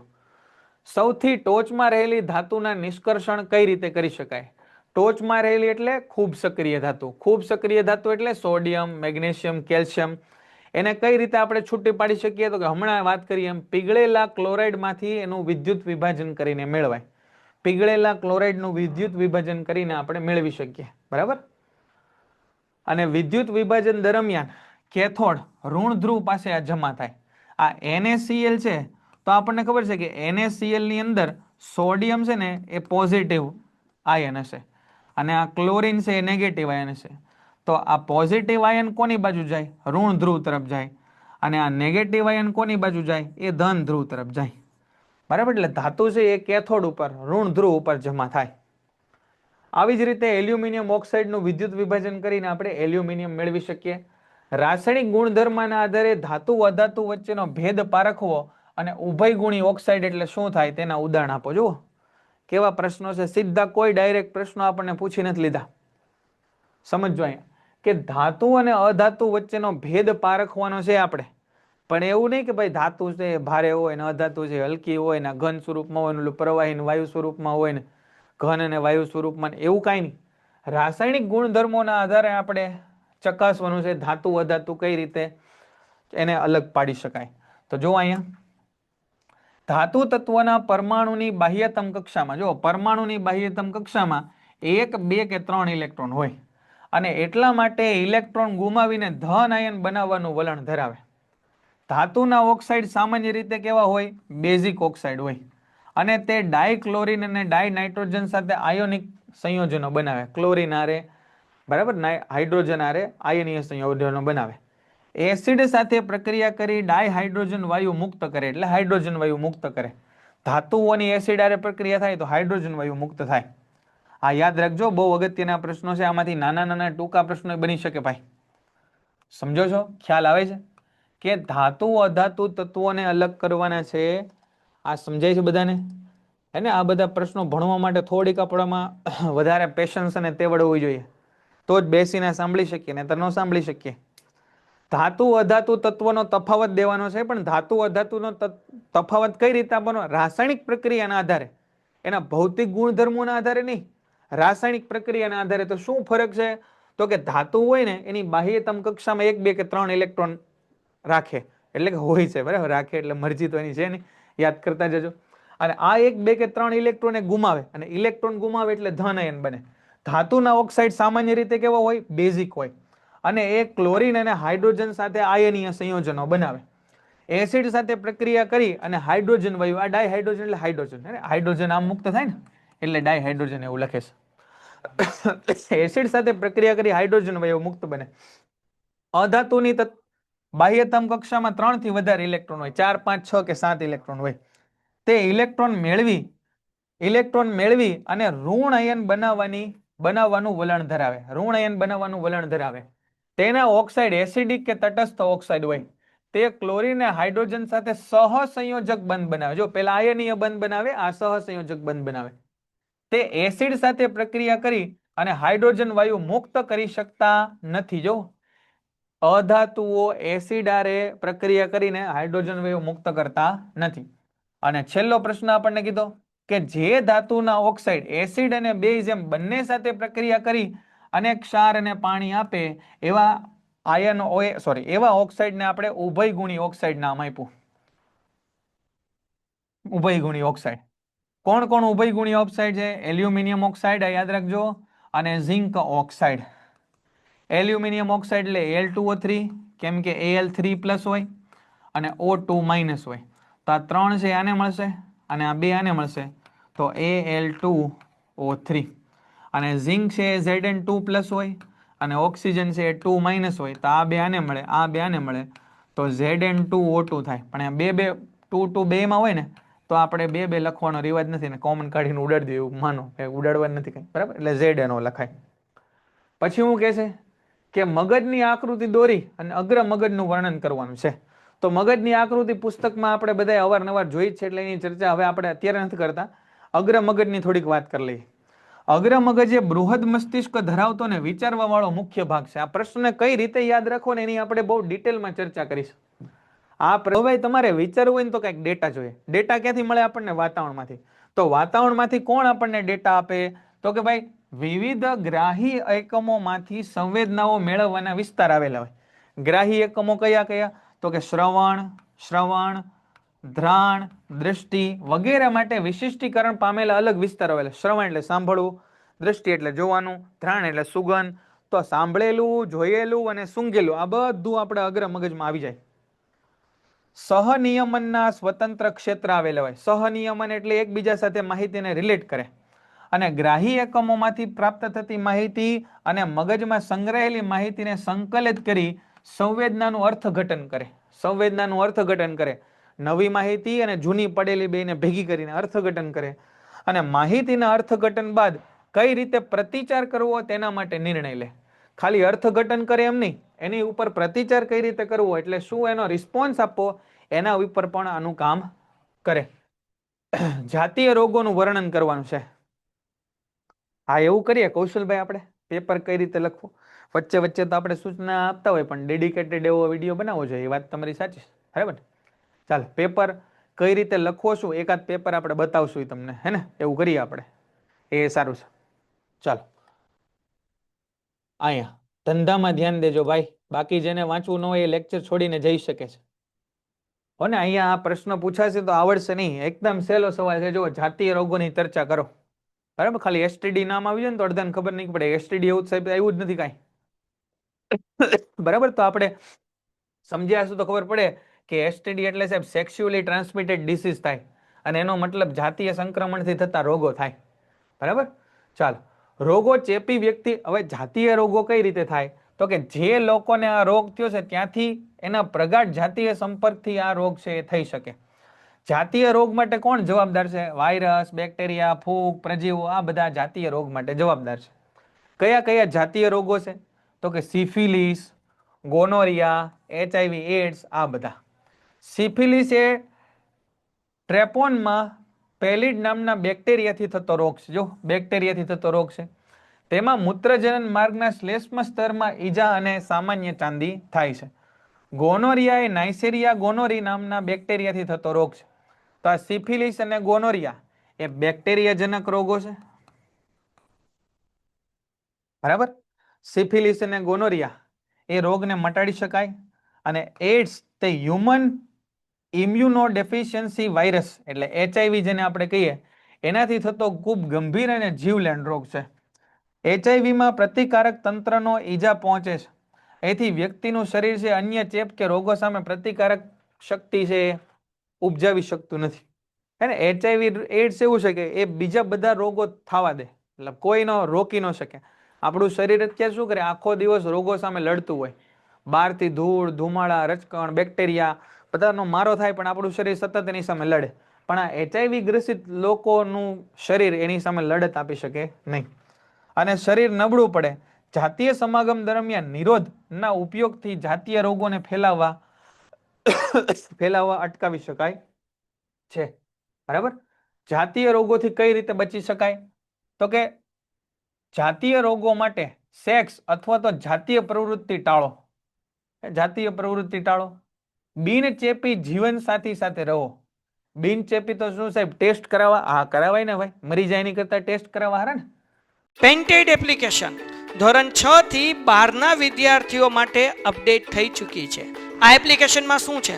બધા જ વિષયના વિડીયોઝ છે. ગુજરાતની બેસ્ટ ફેકલ્ટી દ્વારા લાઈવ લેક્ચર્સ છે. IMP પ્રશ્ન છે, ટેસ્ટ સિરીઝ છે અને ગુજરાતના તમામ વિદ્યાર્થીઓ સાથે તમે તમારી કમ્પેરિઝન કરી શકો છો.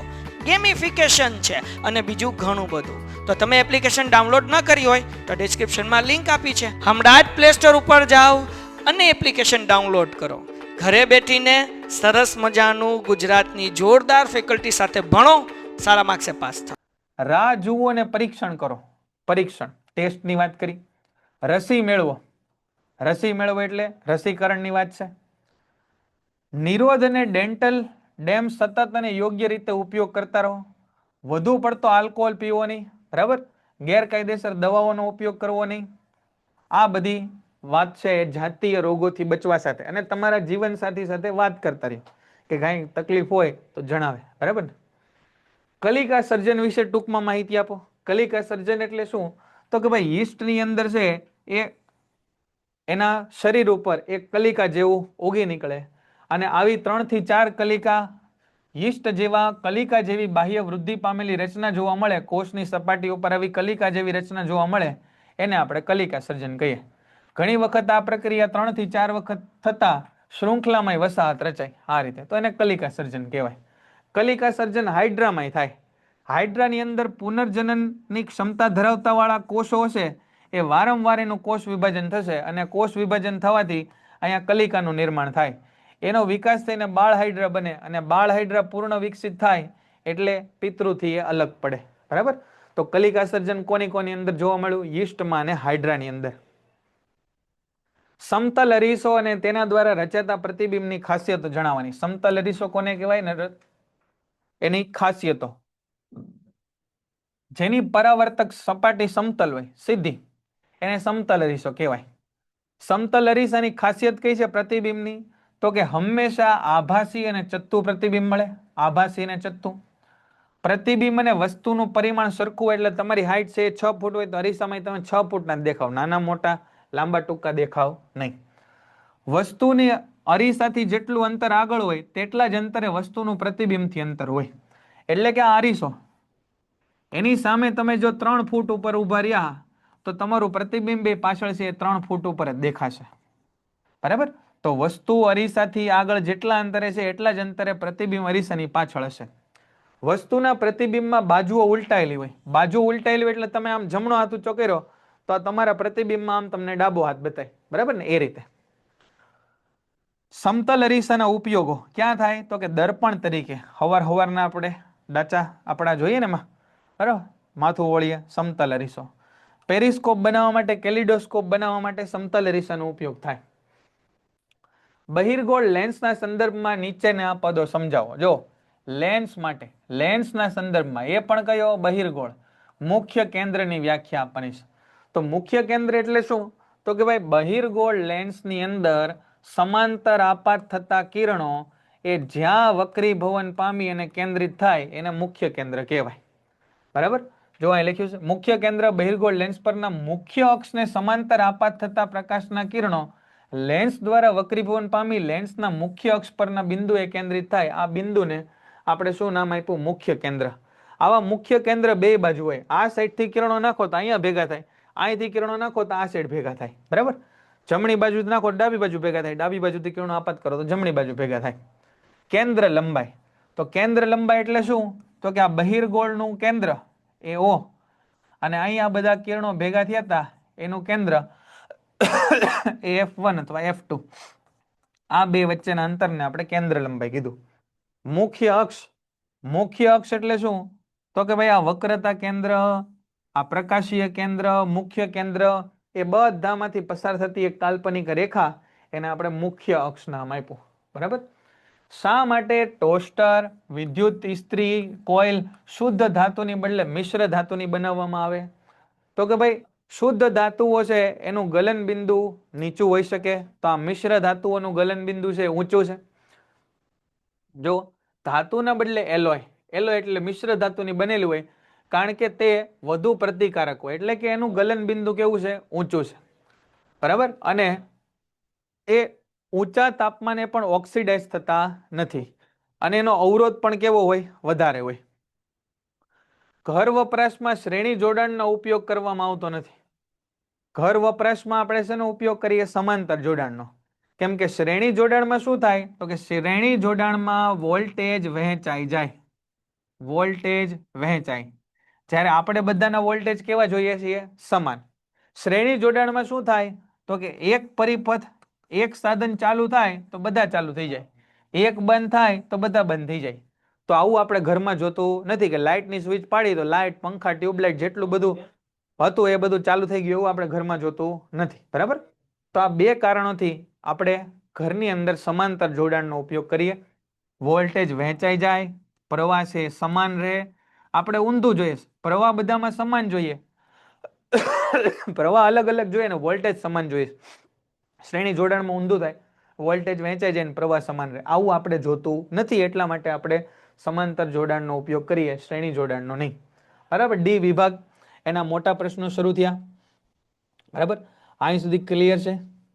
હા, કૌશલભાઈ, તમારો સંદેશો આપણને મળી ગયો છે.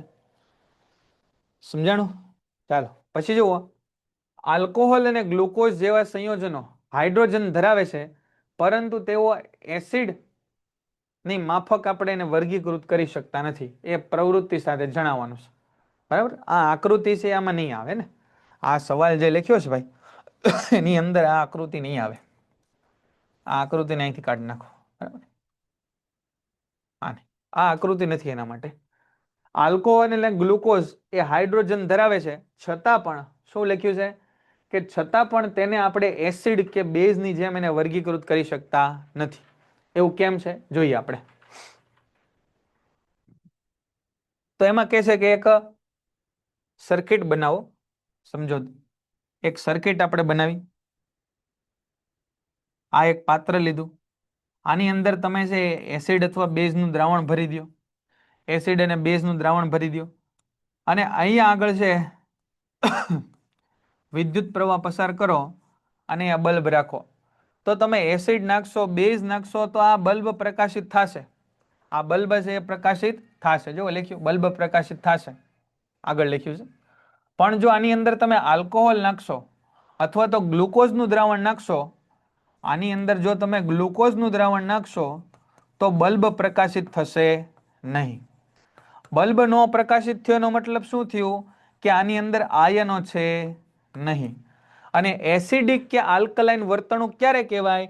જ્યારે એની અંદર આયનો છૂટા પડે. બરાબર?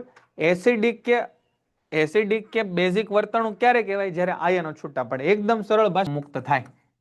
એટલા માટે બલ્બ છે એ જગે, પ્રકાશિત થાય. પણ ગ્લુકોઝ નાખો કે આલ્કોહોલ નાખો તો બલ્બ પ્રકાશિત ન થાય. કેમ કે એમાં આયનો છૂટા પડે નહીં. અને એસિડિક કે બેઝિક ગુણધર્મ આપણે ત્યારે જ કહીએ જ્યારે આયનો છૂટા પડે. આયનો છૂટા પડે તો એસિડિક કે બેઝિક ગુણધર્મ કહેવાય.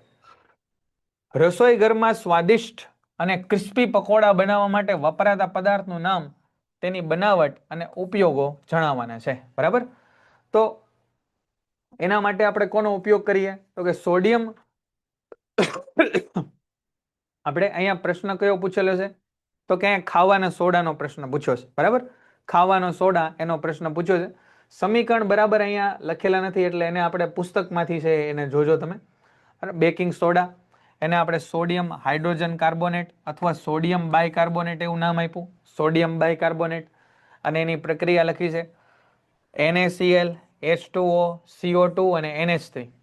એની પ્રક્રિયા કરશો એટલે NH4Cl અને NaHCO3 આપણને મળે. બરાબર? આ NaHCO3, H2O અને CO2, Na2CO3, H2O અને CO2, આની પણ પ્રક્રિયા કરશો તો NaHCO3 મળશે. આ બે પ્રક્રિયાઓ આપણને આપી છે. અહીંયા આગળ પ્રિન્ટિંગમાં થોડીક ઉપર નીચે છે પ્રિફિક્સ સફિક્સમાં, તો પુસ્તક પ્રમાણે તમે ખાલી એને જોઈ લેજો. પાણી, મીઠું, કાર્બન ડાયોક્સાઇડ અને NH3 એટલે એમોનિયા, આ ભેગું થાય એટલે એમોનિયમ ક્લોરાઇડ અને સોડિયમ હાઇડ્રોજન કાર્બોનેટ અહીંયા બને. બરાબર? બીજી પ્રક્રિયા છે Na2CO3 એટલે સોડિયમ કાર્બોનેટ, પાણી અને કાર્બન ડાયોક્સાઇડ આ ભેગું થાય તોય તે સોડિયમ હાઇડ્રોજન કાર્બોનેટ બને. આ બે એની બનાવટ આવી ગઈ. એનું રાસાયણિક નામ sodium hydrogen carbonate. Sodium hydrogen CO3 એટલે કાર્બોનેટ. બરાબર? અને આ ખોરાક રાંધતી વખતે એને ગરમ કરવામાં આવે ત્યારે નીચે મુજબ પ્રક્રિયા થાય એટલે કાર્બન ડાયોક્સાઇડ છે ઉત્પન્ન થાય. એનો ઉપયોગ ક્યાં છે? તો કે બેકિંગ સોડા અને ટાર્ટરિક એસિડ જેવા મંદ ખાદ્ય એસિડનું મિશ્રણ એને બેકિંગ પાવડર કહેવાય. જોજો, બેકિંગ સોડા અને બેકિંગ પાવડર અલગ છે. બેકિંગ સોડામાં ટાર્ટરિક એસિડ નાખો તો બેકિંગ પાવડર બને. તેને ગરમ કરવામાં આવે અથવા પાણી સાથે મિશ્ર કરવામાં આવે તો કાર્બન ડાયોક્સાઇડ વાયુ ઉત્પન્ન થાય. કાર્બન ડાયોક્સાઇડ વાયુ ઉત્પન્ન થાય અને એના લીધે પાઉં, કેક, બ્રેડ, ભજીયા આ બધું છે એ ફૂલે. એસિડિટીમાં રાહત આપે એટલા માટે એને એન્ટાસિડ તરીકે ઉપયોગ કરવામાં આવે. સોડા એસિડ અગ્નિશામક એટલે ઓલા લાલ બાટલા આપણે જોઈએ ને એની અંદર પણ એનો ઉપયોગ થાય. ચેપનાશક તરીકે, પ્રયોગશાળામાં પ્રક્રિયક તરીકે અને ઘરગથ્થુ ઉપયોગની અંદર પણ આનો ઉપયોગ આપણને જોવા મળે છે. નીચેના સંયોજનના નામ જણાવો. નીચેના સંયોજનના નામ જણાવો. કઈ રીતે નામકરણ સમજવાના એ આપણને ખ્યાલ છે, બરાબર. આને શું લખશું આપણે? તો કે જુઓ સાહેબ, પહેલો, બીજો, ત્રીજો અને ચોથો. તો આ બીજા કાર્બન ઉપર બ્રોમિન આવેલો છે તો આને કહેશું આપણે 2-bromo-butane. શું નામ અપાય આને? આને નામ આપશું સાહેબ 2-bromo. બીજા કાર્બન ઉપર બ્રોમિન છે એટલે 2-bromo. 4 કાર્બન છે એટલે બ્યુટ અને બધા સિંગલ બોન્ડ થી જોડેલા છે એટલે butane. 2-bromo-butane. CH3 CH2 CH2 CHO. CHO આવ્યો એનો મતલબ આલ્ડીહાઇડ આવ્યો. આલ્ડીહાઇડ આવ્યો એટલે આલ પ્રત્યય લાગે, આલ. તો 1 2 3 અને 4. 4 કાર્બન એટલે બ્યુટેન. બ્યુટેન ને આલ પ્રત્યય લગાડો એટલે બ્યુટેનાલ. CH3CO. CO જોવા મળ્યો એનો મતલબ આવ્યો કીટોન. કીટોન. કીટોન આવ્યો એટલે પ્રત્યય લાગે ઓન. તો 1 2 3 4 4 કાર્બન અને C ડબલ બોન્ડો છે એ વચ્ચે બીજા કાર્બન ઉપર એટલે 2-butanone. 2-butanone. અને અહીંયા લઈ લો ને તોય 2-butanone જ થાય. બેમાં 2-butanone થાય છતાંય તે બ્યુટેનોન 2-butanone લખ્યું. CH3 CH2 COOH. COOH એટલે કયો સમૂહ થયો? Carboxylic acid. Carboxylic acid. અને કાર્બોક્સિલિક એસિડમાં કયો પ્રત્યય લાગે? ઓઇક એસિડ. અહીંયા 1 2 અને 3. 3 કાર્બન એટલે પ્રોપેન. પ્રોપેન ને ઓઇક એસિડ પ્રત્યય લગાડો એટલે પ્રોપેનોઇક એસિડ. બરાબર. પછી કઈ આકૃતિ આવી ભાઈ? આ પર્ણરંધ્રની ક્રિયાવિધિ આકૃતિ દોરીને સમજાવો. પર્ણરંધ્ર, વાયુરંધ્ર અથવા ખાલી રંધ્ર. પર્ણરંધ્ર, વાયુરંધ્ર અથવા ખાલી રંધ્ર. વનસ્પતિમાં પર્ણોની એક અથવા પર્ણોની બંને સપાટી ઉપર નાના છિદ્ર આવેલા હોય એને પર્ણરંધ્ર કહેવાય. વનસ્પતિની સપાટી ઉપર છિદ્ર આવેલા એને પર્ણરંધ્ર કહેવાય. રંધ્ર દ્વારા પ્રસરણની ક્રિયાથી શ્વસન વાયુઓનું વિનિમય થાય. શ્વસન વાયુનું વિનિમય પ્રસરણની પ્રક્રિયાથી થાય. વાયુરંધ્ર દ્વારા દિવસ અને રાત્રિ દરમિયાન વાયુ વિનિમયની ક્રિયા થાય. દિવસે છે એ પ્રકાશ સંશ્લેષણ થાય એટલા માટે દિવસે છે ઓક્સિજન બહાર નીકળે. ઓક્સિજન બહાર નીકળે અને કાર્બન ડાયોક્સાઇડ છે અંદર આવે. અને રાત્રિ દરમિયાન છે એ પ્રકાશ સંશ્લેષણ થતું નથી એટલા માટે ઓક્સિજન છે એ અંદર આવે અને કાર્બન ડાયોક્સાઇડ છે એ બહાર નીકળે. એ મુખ્ય પ્રક્રિયા થાય. જો અહીં લખ્યું છે. પછી આ પર્ણરંધ્રો છે એમાં આપણે આવું લખવું જોઈએ ભાઈ કે પર્ણરંધ્રોમાં ખુલવા બંધ થવાની પ્રક્રિયા કોના કારણે થાય? તો કે રક્ષક કોષોના કારણે થાય. રક્ષક કોષોની અંદર પાણી ભરાય તો પાણી ભરાય એટલે ફૂલે અને પર્ણરંધ્ર ફૂલે એટલે રક્ષક કોષો ફૂલે એટલે પર્ણરંધ્ર ખુલે. આવી રીતે પાણી છે એ નીકળી જાય તો આ સંકોચાય અને સંકોચાઈ જાય તો એ બંધ થાય. બરાબર ને? આ પર્ણરંધ્ર છે એ બંધ ચાલુ થવાની ક્રિયા કોના કારણે થાય? રક્ષક કોષોમાં. રક્ષક કોષોમાં પાણી ભરાય તો એ ફૂલે અને ફૂલે તો પર્ણરંધ્ર ખુલે.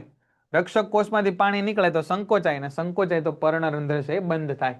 પ્રકાશ સંશ્લેષણમાં કઈ ઘટના જોવા મળે? તો કે પ્રકાશ સંશ્લેષણમાં પહેલા તો શું થાય? તો કે સ્વાવલંબી સજીવો સૂર્યપ્રકાશ નો ઉપયોગ ક્લોરોફિલની મદદથી પાણી અને કાર્બન ડાયોક્સાઇડ ભેગું કરી અને કાર્બોદિત પદાર્થો એટલે કે ગ્લુકોઝમાં સંશ્લેષણ કરે. એમાં 3 પ્રક્રિયાઓ થાય. એક તો ક્લોરોફિલ દ્વારા પ્રકાશ શક્તિનું શોષણ થાય. બીજું પ્રકાશ શક્તિનું રાસાયણિક શક્તિમાં રૂપાંતર થાય. ત્રીજું કાર્બન ડાયોક્સાઇડનું રિડક્શન થઈ અને કાર્બોદિતોમાં સંશ્લેષણ થાય. 3 પ્રક્રિયા થઈ. અહીંયા હજી એક આપણે એડ કરી દઈએ. ક્લોરોફિલ દ્વારા પ્રકાશ શક્તિનું શોષણ થાય. પ્રકાશ શક્તિનું રાસાયણિક શક્તિમાં રૂપાંતર થાય અને H2O નું હાઇડ્રોજન અને ઓક્સિજનમાં વિઘટન થાય. અને પુસ્તકમાંથી વાંચવા, પુસ્તકમાંથી 3 મુદ્દા વાંચવા. એમ જ લખેલા, શબ્દો થોડાક અલગ છે. મુદ્દા વાંચો. પુસ્તકમાં 3 મુદ્દા લખ્યા છે ને એ પ્રમાણે તમે વાંચો. ક્લોરોફિલ દ્વારા સૂર્ય ઉર્જાનું શોષણ થાય, સૂર્ય ઉર્જાનું રાસાયણિક ઉર્જામાં રૂપાંતર થઈ અને પાણીનું H2 અને O2 માં વિઘટન થાય અને કાર્બન ડાયોક્સાઇડનું રિડક્શન થઈ અને કાર્બોદિત પદાર્થો મળે. મૂત્રપિંડ નલિકાની આકૃતિ દોરી રચના સમજાવો અને અતિ સૂક્ષ્મ ગાળા અને પુનઃ શોષણની ક્રિયા સમજાવવાની છે.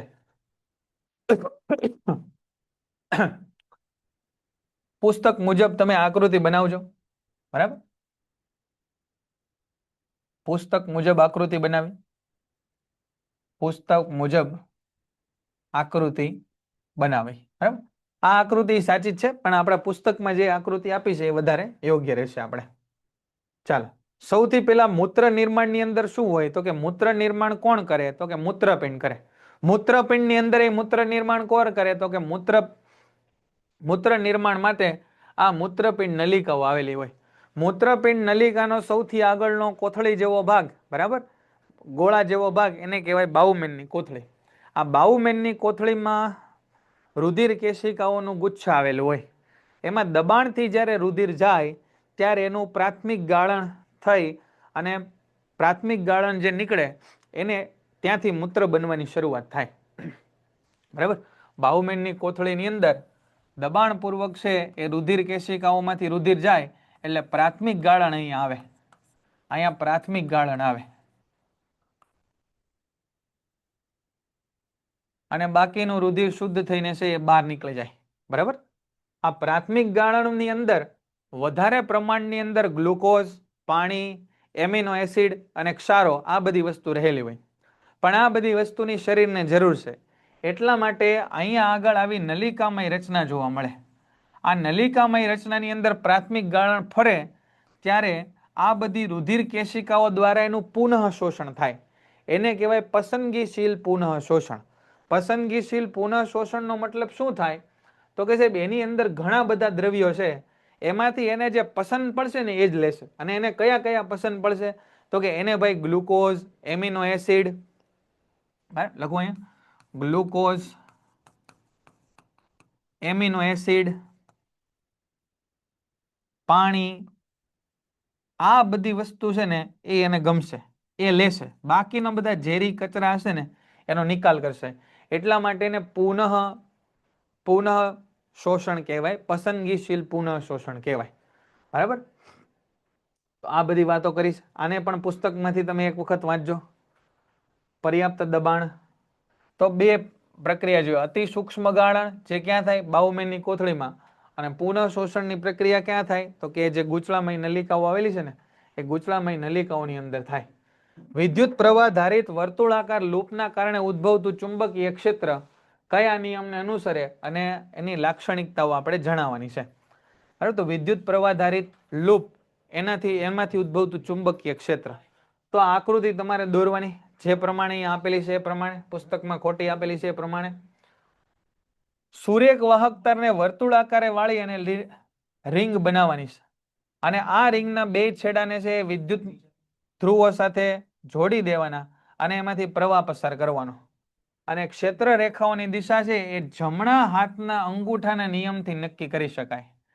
જમણા હાથના અંગૂઠા નિયમથી. ઉદાહરણ તરીકે કઈ રીતે જુઓ, આ રિંગ છે, આ રિંગમાંથી મેં ધારો કે આ રીતે પ્રવાહ પસાર કર્યો તો આ પોઝિટિવ ટર્મિનલ નેગેટિવ, તો પ્રવાહ અહીંથી પસાર થાય. અહીંયાથી પસાર થાય તો આ વાયરનો ટુકડો બહાર કાઢી લો અહીંયા. હવે આમ પ્રવાહ પસાર થાય તો જમણા હાથની આંગળીને હું આમ રાખું, અંગૂઠાને આમ રાખું તો આંગળી આમ વીંટાળની, તો આની આસપાસ ચુંબકીય ક્ષેત્ર રેખાઓ આ રીતે હશે. વર્તુળાકાર રિંગમાં ઉત્પન્ન થતું ચુંબકીય ક્ષેત્ર જો જમણા હાથના અંગૂઠાના નિયમના આધારે આ નક્કી કરી શકાય. પછી આકૃતિની આપણે દોરવાની. આકૃતિમાં કઈ કઈ ખાસિયતો આપેલી છે તો કે આકૃતિમાં તમે જોશો તો દરેક ભાગમાંથી ચુંબકીય ક્ષેત્ર રેખાઓ છે એ એક જ દિશામાં, એક જ દિશામાં એટલે આ તરફ આવે. ચુંબકીય ક્ષેત્ર રેખાઓ કેવી હશે તો કે સમકેન્દ્રીય વર્તુળાકાર રૂપે છે અને તારથી દૂર તરફ જતા જાઓ એમાં વર્તુળો મોટા ને મોટા થતા જાય અને તારના કેન્દ્ર તરફ આવો ત્યારે આ ચુંબકીય ક્ષેત્ર રેખાઓ લગભગ સુરેખા હશે. કેન્દ્ર તરફ આવો ત્યારે આ કેવી હશે લગભગ સુરેખા હશે. બરાબર, તો આ બધા મુદ્દાઓ છે એ લખેલા છે. રિંગના કેન્દ્ર પર ચુંબકીય ક્ષેત્ર કોની ઉપર આધાર રાખે તો કે ગૂંચળાની ત્રિજ્યા ઉપર અને જો n આંટાઓ વીંટાળેલા હોય તો કેન્દ્ર પર ચુંબકીય ક્ષેત્ર n ગણું હોય. જેટલા આંટા વધારે એટલું કેન્દ્ર ઉપર ચુંબકીય ક્ષેત્ર વધારે. બરાબર, ગૂંચળાની ત્રિજ્યા જેટલી વધારે એ રીતે પણ ચુંબકીય ક્ષેત્રનું મૂલ્યમાં ફેરફાર થાય. રિંગના કેન્દ્રની નજીક ક્ષેત્ર રેખાઓ નજીકના અંતરે હોવાથી કેન્દ્ર પર ચુંબકીય ક્ષેત્ર પ્રબળ હોય. રિંગના કેન્દ્ર પર ચુંબકીય ક્ષેત્ર રિંગમાંથી પસાર થતા વિદ્યુત પ્રવાહના સમપ્રમાણમાં હોય અને ત્રિજ્યાના વ્યસ્ત પ્રમાણમાં હોય. જો ત્રિજ્યાના વ્યસ્ત પ્રમાણમાં હોય. પછી કાચના પ્રિઝમ વડે થતા શ્વેત પ્રકાશનું વિભાજનની આકૃતિ દોરવાની. તો પ્રિઝમ દ્વારા શ્વેત પ્રકાશનું વિભાજન થાય એમાં વ્યવસ્થિત આ પ્રકારે આકૃતિ દોરવાની. એમાં નીચે છે જાંબલી રંગ હોય, જા, ની, વા, લી, પી, ના અને સૌથી ઉપર રાતો રંગ હોય. બરાબર, તો આ આકૃતિ દોરી અને પેલા સૌથી પહેલા એની વ્યાખ્યા લખવાની કે પ્રિઝમમાંથી શ્વેત પ્રકાશને પસાર કરતા તેનું 7 ઘટક રંગોમાં વિભાજન થવાની પ્રક્રિયાને શ્વેત પ્રકાશનું વિભાજન કહેવાય. પછી લખવાનું કે શ્વેત પ્રકાશનું વિભાજન શા માટે થાય તો કે સાહેબ હવાની અંદર બધા ઘટક રંગોનો વેગ સમાન હોય પણ માધ્યમની અંદર ઘટક રંગોનો વેગ બદલાય એટલા માટે અહીંયા વિભાજન જોવા મળે. સૌથી વધારે વેગ કોનો હોય તો કે સૌથી વધારે વેગ છે ને એ રાતા રંગનો હોય. સૌથી ઓછો વેગ કોનો હોય તો કે સૌથી ઓછો વેગ છે એ જાંબલીનો હોય. અને એટલા માટે સૌથી વધારે વળે કોણ તો કે સૌથી વધારે છે એ જાંબલી વળશે. સૌથી વધુ વળે એને કહેવાય વિચલન. તો સૌથી વધારે વિચલન કોનું થાય જાંબલીનું થશે વિચલન. સૌથી ઓછું વિચલન કોનું થાય રાતાનું થશે સૌથી ઓછું વિચલન. કારણ લખ્યું આપણે કે વિભાજન શા માટે થયું તો કે હવામાં બધા રંગોનો વેગ કેવો હોય સરખો પણ માધ્યમમાં બધા રંગોનો વેગ કેવો હોય અલગ અલગ. તો આ રાતા રંગનો વેગ સૌથી ઓછો હશે, બરાબર, સૌથી વધુ હશે રાતા રંગનો વેગ અને જાંબલીનો વેગ કેવો હશે સૌથી ઓછો હશે. રાતા રંગની તરંગ લંબાઈ આ તરંગ લંબાઈ એ સૌથી વધારે હોય અને જાંબલી રંગની તરંગ લંબાઈ એ સૌથી ઓછી હોય. આ લેમ્બડા એટલે તરંગ લંબાઈ એ સૌથી ઓછી હોય. બરાબર, જાંબલી રંગ સૌથી નીચે દેખાય, રાતો રંગ સૌથી ઉપર દેખાય, આ રીતે વર્ણપટ રચાય. આ બધી વાતો આમાં લખવાની. બરાબર, સફેદ પડદા ઉપર પટ્ટા જોવા મળે એને વર્ણપટ કહેવાય. નીચેથી ઉપર ક્રમ છે જાનેવાલી પીનારા હોય એ બધી વાત આપણે કરી. વર્ણપટની વ્યાખ્યા લખી. ઓઝોન કેવી રીતે નિર્માણ પામે બરાબર એ આપણે લખવાનું છે. ઓઝોન કઈ રીતે નિર્માણ પામે તો તમે વધારે કઈ યાદ નથી રાખવાની જરૂર. ખાલી એક સમીકરણ તમે યાદ રાખો કે વાતાવરણમાં ઉપર છે ને ઓક્સિજન હોય. વાતાવરણમાં ઉપરના સ્તરમાં ઓક્સિજન હોય. આ ઓક્સિજન ઉપર જ્યારે શક્તિશાળી યુવી કિરણો પડે, શક્તિશાળી યુવી કિરણો પડે ત્યારે આ O2 નું વિભાજન ઓક્સિજન અને ઓક્સિજનના પરમાણુમાં થાય. આવા ઓક્સિજન પરમાણુ જ્યારે ઓક્સિજનના અણુઓ સાથે સંયોજાય ત્યારે ઓઝોન બનાવે. કેટલું સરળ છે, ફરીવાર યાદ કરી લો. વાતાવરણના ઉપરના સ્તરમાં O2 એટલે કે ઓક્સિજન વાયુ રહેલો હોય. આ ઓક્સિજન વાયુ ઉપર જ્યારે શક્તિશાળી અલ્ટ્રાવાયોલેટ એટલે પારજાંબલી કિરણો પડે ત્યારે O2 નું ઓક્સિજનના પરમાણુઓમાં રૂપાંતર થાય. આ ઓક્સિજનના છૂટક પરમાણુ જ્યારે આવા ઓક્સિજનના અણુ સાથે O2 સાથે સંયોજાય ત્યારે O3 બને. બસ આ જ સમીકરણ તમારે દાબી દેવાનું છે અને એને શબ્દોમાં લખી નાખવાનું છે. સરળ છે, પ્રમાણમાં એટલું બધું અઘરું નથી. તો આ ઓઝોનની બનાવટ થઈ ગઈ. બરાબર, આગળ લખી નાખવાનું કે ઓઝોન એટલે O3 થાય ને ઘાતક વિષ છે ને પારજાંબલી કિરણોથી આપણું રક્ષણ કરે છે ને એવા 2-4 વાક્ય લખવાય તો લખી નાખવાના. બરાબર, પછી બીજો પ્રશ્ન હું પૂછ્યો છે અગત્યતા જણાવો. તો અગત્યતા હમણાં વાત કરી એમ કે ભાઈ ઓઝોનમાંથી આવતા પારજાંબલી કિરણો એ આંખમાં મોતિયાનું કારણ બની શકે અથવા ત્વચાનું કેન્સર કરી શકે, તો એના માટે કુદરતે આપણને એક રચના આપી છે, એ ઓઝોનનું સ્તર છે. જો એકદમ સરળ છે, હું તમને ટૂંકમાં સમજાવું, તમે સમજવાનો પ્રયત્ન કરજો. અહીંયા વિદ્યુત દ્રાવણ છે NaCl નું, તો એમાં હશે Na પ્લસ અને Cl માઇનસ, બરાબર? એમાં હશે Na પ્લસ અને Cl માઇનસ.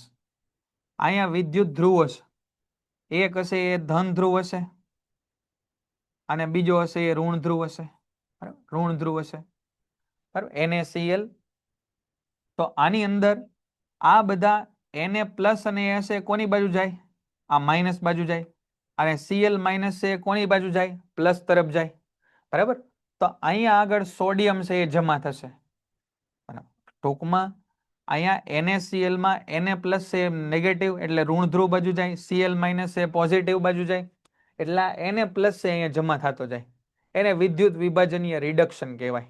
રિડક્શન એટલા માટે કહેવાય કે આ Na પ્લસ હતો ને, એમાંથી એ Na બની ગયો, એટલે આની સંયોજકતા પહેલા 1 હતી અને 1 માંથી 0 બની ગઈ, તો આની સંયોજકતા ઘટી, અને સંયોજકતા ઘટે ને એને રિડક્શન કહેવાય, બરાબર? આને કહેવાય ઓક્સિડેશન આંક. Na પ્લસ એમાંથી થઈ ગયું આ Na, એનો મતલબ એની સંયોજકતા 0, તો એને ઓક્સિડેશન આંક કહેવાય. આટલું જ વિદ્યુત વિભાજનીય રિડક્શનમાં છે. આ આયનો છે એ અલગ અલગ વિરુદ્ધ ધ્રુવો પર જાય, આ છે અહીંથી ઇલેક્ટ્રોન મેળવશે અને ઇલેક્ટ્રોન મેળવીને Na બની જશે, અને આ છે આને ઇલેક્ટ્રોન આપશે અને Cl2 બની જાય, અને આ ક્ષેપક આવે, અહીંયા ફુફ્ફુસીય શિરા આવે, ફુફ્ફુસીય ધમની આવે. એવી 4-5 વખત તમે આકૃતિની અંદર લખીને જો પ્રેક્ટિસ કરશો ને બેટા, તો એ યાદ રહેશે. એના સિવાય મને કે તમને નહીં યાદ રહે. આકૃતિમાં એને આપણે પ્રેક્ટિસ કરવી પડશે, બરાબર? એવું હોય તો આકૃતિની 2-3 કોપી કઢાવી લો તમે નામ કાઢીને, અને પછી ત્યાં નામ ભરવાની તમે કોશિશ કરો, એવી પ્રેક્ટિસ કરો, એટલે આવડશે જ તે. મેટર ઓફ પ્રેક્ટિસ, બરાબર? અને પછી તમને એનું લોજિક એ ખબર પડી જશે કે કઈ રીતે એને. પેન્ટેડ એપ્લિકેશન ધોરણ 6 થી 12 ના વિદ્યાર્થીઓ માટે અપડેટ થઈ ચૂકી છે. આ એપ્લિકેશનમાં શું છે? બધા જ વિષયના વિડીયોઝ છે. ગુજરાતની બેસ્ટ ફેકલ્ટી દ્વારા લાઈવ લેક્ચર્સ છે, IMP પ્રશ્ન છે, ટેસ્ટ સિરીઝ છે, અને ગુજરાતના તમામ વિદ્યાર્થીઓ સાથે તમે તમારી કમ્પેરિઝન કરી શકો છો. ગેમિફિકેશન છે અને બીજું ઘણું બધું. તો તમે એપ્લિકેશન ડાઉનલોડ ન કરી હોય તો ડિસ્ક્રિપ્શનમાં લિંક આપી છે, હમણાં જ પ્લે સ્ટોર ઉપર જાઓ અને એપ્લિકેશન ડાઉનલોડ કરો. ઘરે બેઠીને સરસ મજાનું ગુજરાતની જોરદાર ફેકલ્ટી સાથે ભણો, સારા માર્ક્સે પાસ થાઓ.